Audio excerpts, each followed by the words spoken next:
परी बन गई बहू। पुष्पा जी का बेटा अमन पूरे 30 साल का हो चुका था। पुष्पा जी के परिवार में उनके पति और इकलौता बेटा अमन ही था। पुष्पा जी अपने बेटे अमन की जल्दी से शादी करवाना चाहती थी, लेकिन अमन था कि उसे कोई लड़की पसंद ही नहीं आ रही थी, क्योंकि अमन जो नौकरी करता था उसमें उसे बहुत ज्यादा तनख्वाह नहीं मिलती थी। एक दिन सुबह के वक्त अमन के पिता कहते हैं, अरे अमन बेटा, तुम जल्दी कोई नौकरी बदल लो। इतनी कम तनख्वाह में तो तुम्हारे लिए लड़की ढूंढना बहुत मुश्किल होता जा रहा है। पापा, आप तो जानते हैं ना मैं कितनी कोशिश कर रहा हूँ, लेकिन इस वक्त तो लोगों को नई नौकरी मिलना तो दूर, पुरानी नौकरी बचाना भी मुश्किल पड़ रहा है।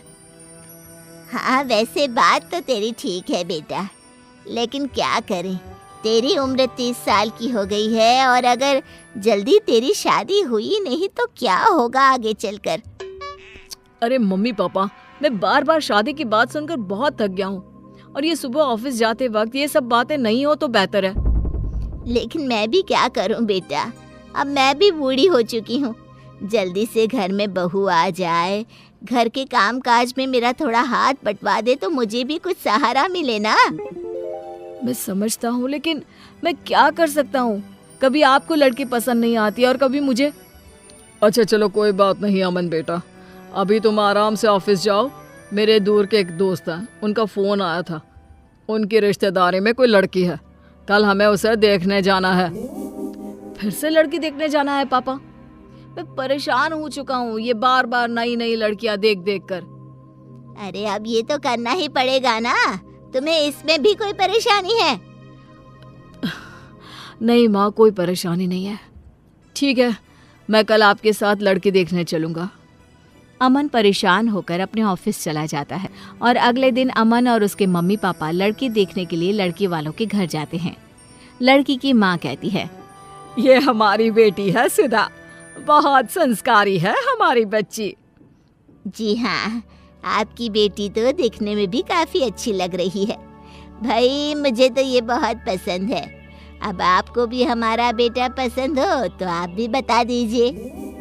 देखो बहन जी, दिखने में तो आपका बेटा भी काफ़ी अच्छा दिखता है, बस अब यही जानना बाकी रह गया है कि आपका बेटा कमाता क्या है। मेरी तनख्वाह 20,000 है। हो सकता है आने वाले टाइम में मुझे कोई अच्छी नौकरी मिल जाए और तनख्वाह और बढ़ जाए। जी हाँ, मेरा बेटा पूरी कोशिश कर रहा है और बहुत जल्दी उसको अच्छी नौकरी भी मिल जाएगी। लेकिन इस बात की कोई गारंटी थोड़ी ना है, शादी के बाद भी अगर आपके बेटे को अच्छी नौकरी नहीं मिली तो। हाँ जी, आप बिल्कुल ठीक कह रहे हैं, और वैसे भी 20,000 में आजकल होता ही क्या है। माफ कीजिएगा भाई साहब, हमें ये रिश्ता मंजूर नहीं। देखा माँ, मैंने आपसे पहले ही कहा था, जहाँ आपको लड़की पसंद आ जाती है वहां पर मेरी कम तनख्वाह के चलते कोई शादी करने को तैयार नहीं होता। ये सारी बातें हम घर चलकर भी तो कर सकते हैं। अमन, गुस्सा करने का कोई फायदा नहीं। अमन अपने परिवार के साथ वापस घर लौट आता है। कुछ दिनों के बाद पुष्पा जी एक नया रिश्ता लेकर अमन के पास जाती हैं। अमन बेटा, देखो मेरी सहेली की बेटी है, इसका रिश्ता आया है तुम्हारे लिए। ये लोग कल ही हमारे घर आ रहे हैं। ओहो, फिर से लड़की देखनी पड़ेगी क्या? एक आखिरी बार, और मुझे लग रहा है कि इस बार तुम्हारा रिश्ता जरूर हो जाएगा। अगले दिन पुष्पा जी की सहेली अपनी बेटी को लेकर उनके घर आती है और दोनों परिवारों में आपस में बातचीत होती है। देखो, मैं पहले ही तुम्हें बता देती हूँ कि मेरे बेटे की तनख्वाह बहुत ज्यादा नहीं है, लेकिन इसमें कोई बुरी आदत नहीं है। मेरा बेटा बहुत संस्कारी है। अरे बहन जी, क्या फर्क पड़ता है अगर आपका बेटा 20,000 रुपए कमाता है। लड़का भाई अच्छा होना चाहिए, पैसों का क्या है, वो तो बाद में भी कमा लेगा। ये हुई ना बात, फिर तो हमारे बच्चों का रिश्ता जरूर पक्का हो जाएगा। बस अमन अपना जवाब बता दे। अमन बेटा, तुम्हें मेरी बेटी पसंद तो है ना? क्या मैं इस बात का जवाब 1-2 दिन में दे सकता हूँ? मेरा मतलब अभी मैं कुछ डिसाइड नहीं कर पा रहा हूँ। इतनी जल्दी कुछ भी कहना मेरे लिए मुश्किल है। पुष्पा जी की सहेली अपनी बेटी के साथ अपने घर वापस लौट जाती है।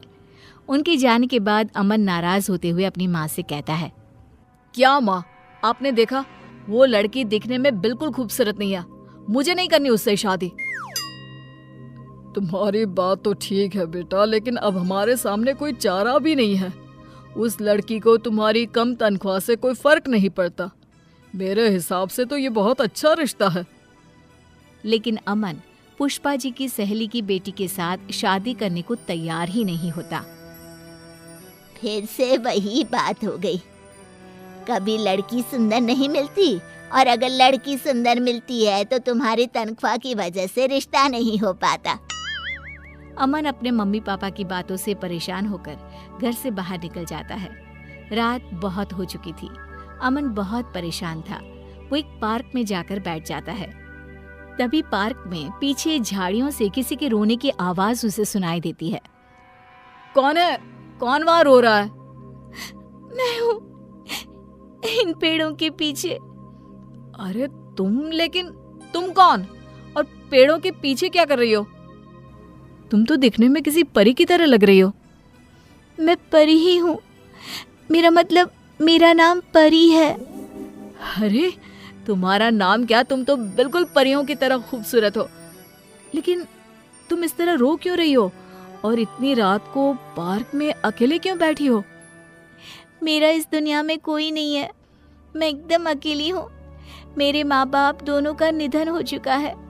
कुछ गलत लोगों ने मेरा पीछा करने की कोशिश की तो मैं यहाँ आकर छुप गई। अरे लेकिन तुम यहाँ कब तक छुपी रहोगी? तुम यहाँ पर सेफ नहीं हो। तो क्या करूँ, कहाँ जाऊँ, मेरे खुद समझ में नहीं आ रहा। अरे रो मत, एक काम करो, तुम मेरे साथ मेरे घर चलो, वहां पर तुम सुरक्षित रहोगी। अमन उस लड़की को लेकर अपने घर आ जाता है। उस लड़की की खूबसूरती देखकर पुष्पा जी हैरान हो गई थी। वो लड़की 4-5 दिन अमन के घर पर ही रहती है। उस लड़की का व्यवहार देखकर अमन के पिता भी बहुत खुश थे और इसीलिए एक दिन सुबह के वक्त, देखो बेटी, मैं ये तो नहीं जानता कि तुम कौन हो, लेकिन मैं तुम्हें अपने घर की बहू बनाना चाहता हूँ। हाँ, मैं भी कब से वही बात सोच रही थी, लेकिन फिर मुझे लगा पता नहीं परी को अच्छा लगे भी या नहीं।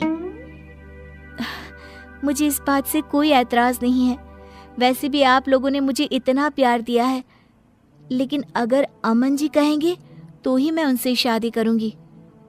मैंने तो जब तुम्हें पहली बार देखा था ना, तभी अपनी पत्नी बनाने का फैसला कर लिया था। तुम हो ही इतनी खूबसूरत, और फिर तुम्हें मेरी कम पैसों वाली नौकरी से भी तो कोई परहेज नहीं है। नहीं, मुझे आपका परिवार बहुत अच्छा लगा और मैं हमेशा आप लोगों के साथ रहना चाहती हूँ। और इस तरह पुष्पा जी को परी के रूप में एक बेहद खूबसूरत बहू मिल गई।